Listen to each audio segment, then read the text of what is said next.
Welcome to a special edition of Squatch Unlimited with me, Melissa, your host. And we have a special guest with us today, Dr. Meldrum. Thank you for being here. Oh, my pleasure. We're on the set of Skookum the movie, and while he had a break, I decided I would ask him for a quick interview. And Dr. Meldrum, as you may not know, I have an associate or a research partner who has a very strong opinion about the Patterson-GILMLIN film. He believes that it's a hoax. Okay. And I have made it clear that I believe that it is probably authentic and probably, as far as I know, one of the only pieces of footage that has never been successfully scientifically debunked. Would you agree? Oh, definitely. Okay. Definitely. In fact, it's interesting. It's kind of like the Energizer Bunny. Every time it's assailed by the critics, it seems to come back stronger and stronger and keep going and going. Right. Well, one of the points that I like to bring up in favor of it being authentic is we're always going back to science to try to prove things with science. And one of the scientific studies I've seen is a video that measures the shin rise of the creature. Are you familiar with this video? Yes, I've seen that analysis. Okay. And I've been told that that particular video doesn't show anything terribly scientific, that anybody can affect their gait and create those differences. I know this is kind of your field of expertise, so could you shed some light on why the degree of shin rise is important? Well, one of the pitfalls of a reductionist approach to the analysis of the film is that when you take individual aspects apart, then sure, you can argue rather convincingly for or against any particular feature. For example, as you point out, if I were to play devil's advocate, one explanation for that elevated shin rise would be the extended artificial feet of the costume would require you to lift your foot higher with each step, much like trying to walk across the beach wearing swim fins, only more exaggerated in that example. But when you consider it in concert with all of the other aspects, the limb proportions, the action of muscle groups, the dynamics and kinematics of the foot and the footprints associated with that film, then it's just one piece of the puzzle that is absolutely integrated and functionally correlated with the overall manner of walking. So I think it's an important observation. It's obviously a very unnatural gait for a typical human, and so that should certainly point in a particular direction of investigation. Right. Another point that I like to bring up in favor of its authenticity is the fact that several movie producers and creators of costumes have come forward and said that the effort to reproduce such a costume would be near to impossible, back at that date in '67, and then I've since learned that there's only one particular maker of the kind of fur that they use that even looks, close to an authentic looking fur.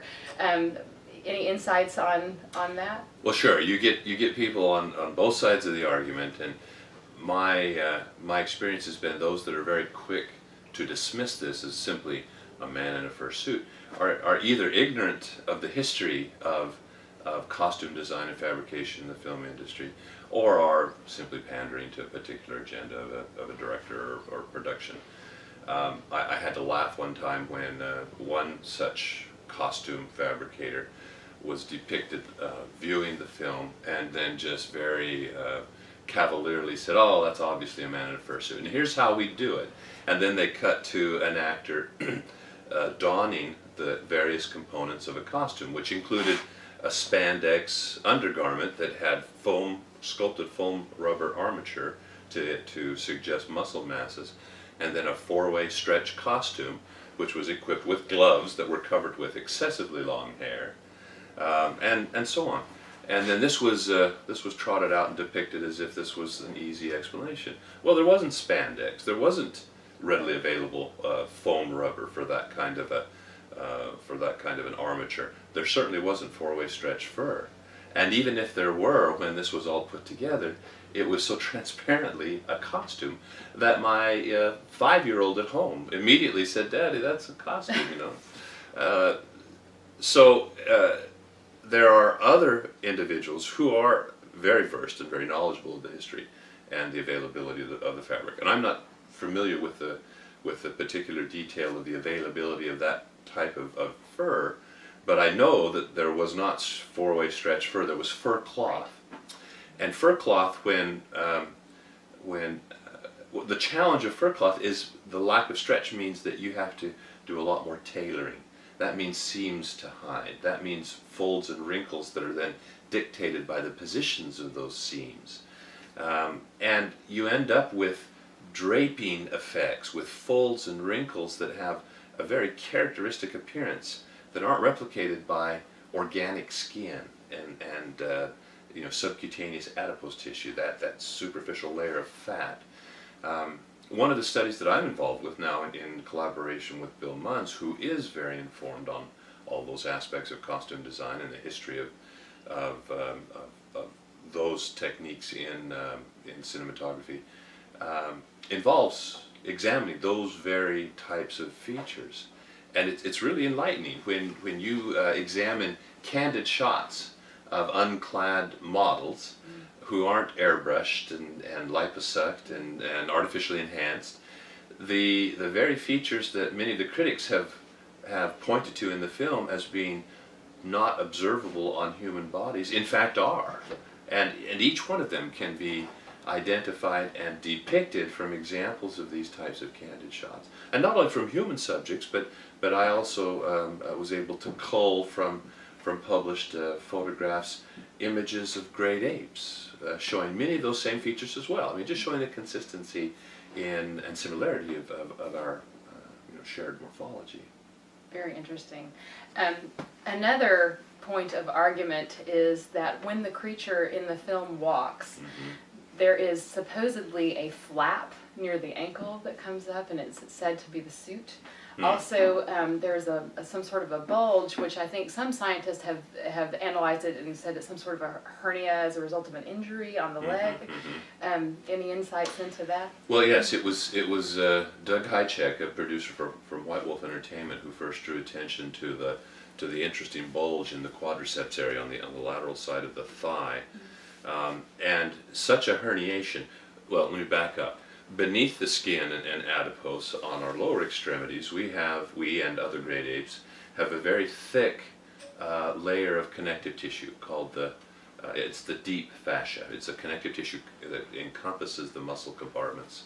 And in the leg, it's exceptionally well developed, especially in upright bipedal organisms where the effects of gravity on the return of blood to the heart from those extremities is something of a challenge. It's like nature's elastic hose that creates some hydrostatic pressure there in the limb to help milk the blood back up through the venous system. That's kind of a technical explanation, but that elastic hose, or that deep fascia, the fascia lata, if it's injured and doesn't heal properly, will then allow the muscle to, when it contracts, to literally bulge through, to herniate. So what you're saying is this is all a result of musculature and how it's formed. It's no chance that could be keys in a pocket under a suit. Well, you know, that's an alternate interpretation, but it's curious that it is most prominent at precisely those points of the step cycle where the quadriceps would be contracting in order to extend the leg over, or extend the knee, rather, excuse me, extend the thigh over the knee. It was interesting. I had a student. I teach human anatomy for occupational and physical therapy students. And on occasion, I'll show the Patterson-Gilmlin film after we've discussed the determinants of gait. And I'll show the Patterson-Gilmlin film and ask them to evaluate this individual and notice any distinctions from a typical human gait, from the parameters that we've discussed. And I pointed out this herniation at one point. One of my students excitedly raised her hand. She had had an injury where she fell off a horse and landed in some brush and had a large puncture wound, laceration wound on her thigh, and the fascia lata had never properly healed. She said, you know, put your hand right there, and as she extended her knee, a ping pong ball sized bulge protruded through the deep fascia underneath her skin, half circle, half hemisphere. Very similar, remarkably similar to the depiction. So there are other possible explanations. These types of herniations can sometimes arise as a result of disease state, like in tuberculosis. Some of the connective tissue can deteriorate and result in herniations in various places. And so there has been attention drawn to some of her other areas of her thigh that have some bulges and undulations that could also have been the result of a more systemic degradation of this connective tissue and multiple herniations. Now your comment about the flap around the ankle, I've actually never heard that one. I've heard a lot of discussion about the supposed flap hanging in her buttock region, whether it's something clinging to her backside or whether it's a fold of a costume. The fact of the matter, it's her right hand, or left hand, excuse me. It's her left hand on the most posterior swing that's creating a shadow. So when you have to look at these criticisms very carefully, because sometimes they're as misguided as that, as misinterpreting a very normal aspect of the anatomy by looking at a single isolated frame without considering its context and understanding the actual movements. Interesting. Another point of argument for it being a hoax is Hieronymus's claim on national television, passing a lie detector test, saying that he was in the suit. Right. And then he's also done a demonstration of his walk that's similar, to the creature's walk. What do you make of that? Well, there's a reason that lie detector tests are not allowed as evidence in litigations. They are not entirely reliable, and people are able to fool them. So I would not choose his ability to pass a lie detector test over all of the very objective and obvious evidence that has accumulated from examination of the film itself. Hieronymus's claims have been inconsistent and contradictory with those of other claimants that he's even associated himself with, such as Philip Morris, who described a costume that was just diametrically opposite of what Hieronymus was describing, which he describes a green horsehide costume that was so difficult to get on it required assistance, and he described a two-piece, so you had pajamas, pull-over top that then hung over a pair of pants, and he described feet that he likened to those big floppy slippers you get at Kmart, in his own words, and that the head was formed of a helmet, football helmet, that had a artificial face and head built up around it. Now imagine this: Hieronymus has one good eye. He claims he took one of his spare glass eyes and it was used on the fabrication of the costume in order to catch the sunlight to give that natural looking glint. So here you have a one-eyed person who is looking through, in his own words, a small opening that's a full 2 inches from his eye, he claimed. So imagine taking an empty toilet tube roll, an empty toilet paper roll, that is, holding it up to your eye, and then marching across in an awkward suit, a stiff suit, a green horsehide suit with Kmart slippers on your feet, and not tripping over the debris that's scattered across that sandbar, never looking at the ground. It begins to beg credulity when you start to line up all of the details of these claimants. And so I would much rather, those can be dealt with, but I think it's the first priority is to deal with the film itself. It's what it depicts, and so we look at the anatomy, we look at the kinematics, we look at, in my case, at the footprints that are associated with that side, and the correlated kinematics of the foot itself. I've made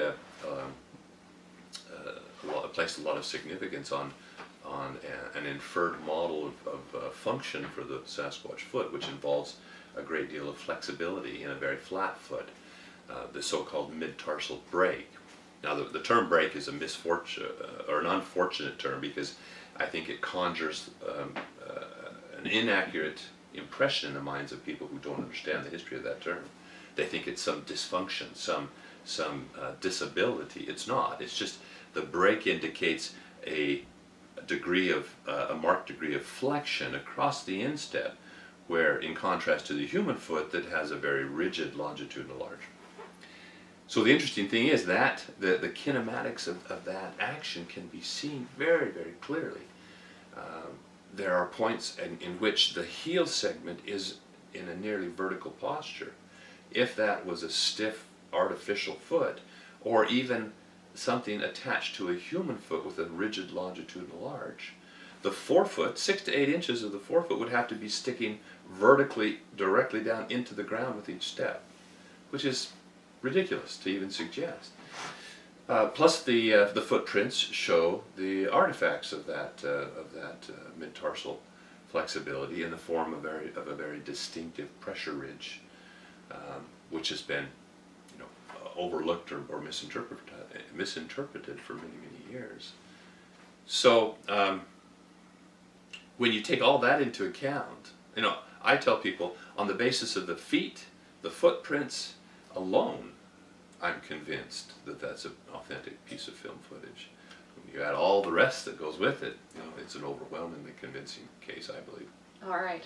Well, on our website, we feature a hangout called Real or Not Real, and we do very much what we've done right here. We discuss a piece of footage, and at the end, we all cast a vote. And so I'm going to ask you to cast your vote now for the Patterson-GILMLIN film. Would you consider it to be real or not real? I would certainly consider it to be real, and I'd be happy to vote to that effect on your website. And there we have it. The man himself has declared that it's most likely authentic. Thank you so much for being with us today. You're welcome. Pleasure.